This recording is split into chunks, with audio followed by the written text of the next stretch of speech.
Hello everyone, welcome back to the channel where we discuss global issues and strive to find pathways to peace. I'm your host, and this video, as always, emerges from thoughtful conversations with Lucas, my co-host behind the scenes. Let's dive into today's urgent and concerning topic: the escalation in the Ukraine-Russia war following the authorization for Ukraine to use long-range missiles. Recently, the United States, France, and the United Kingdom authorized Ukraine to use long-range missiles such as the ATACMS and Storm Shadow against targets within Russian territory. This decision marks a significant shift in how NATO supports Ukraine, with potential implications not only for the conflict but for global stability. For Ukraine, these long-range missiles are a game-changer. They allow its forces to strike deeper into Russian-held territories, targeting supply lines, airfields, and logistics hubs that are critical to Russia's war effort. This could weaken Russia's operational capacity and give Ukraine a much-needed edge, but, as impactful as this is, it also brings significant risks. Let's talk about Russia's reaction. Moscow has already framed this decision as a direct escalation by NATO, hinting at asymmetric responses. But what does that mean? Unlike conventional retaliation, asymmetric warfare involves actions such as cyberattacks targeting critical infrastructure in NATO countries, providing advanced weaponry to nations hostile to the West, like Iran or North Korea, intensifying strikes on Ukraine's civilian infrastructure to retaliate indirectly against NATO's support. These strategies are designed to impose high costs while avoiding direct military confrontation with NATO. However, the situation may not remain confined to asymmetric tactics. There are radical factions within Russia that view NATO's actions as a growing existential threat, and they are urging for more direct military confrontation. These hardline elements are pushing for attacks against NATO member states if the West continues its military support to Ukraine.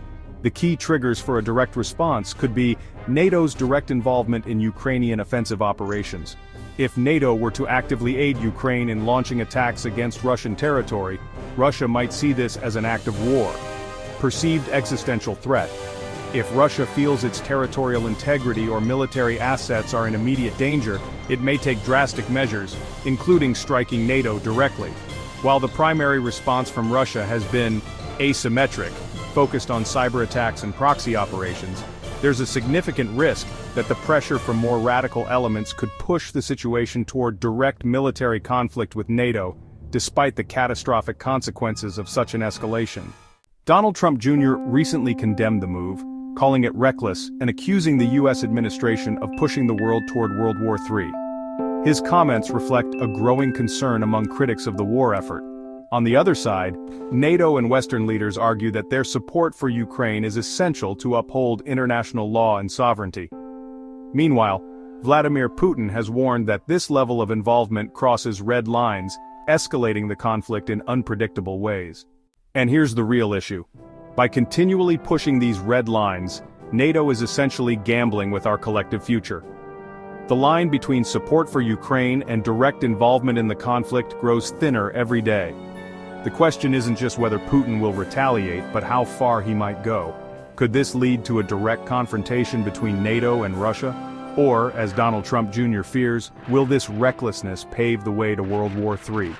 But this doesn't have to be our fate. As global citizens, we have the power to demand change. Let's use our voices to push for de-escalation and peace. Share this video, comment below, and join the conversation with the hashtags #WorldPeace and #StopWars. Create your own content advocating for an end to the war. Let the world hear us.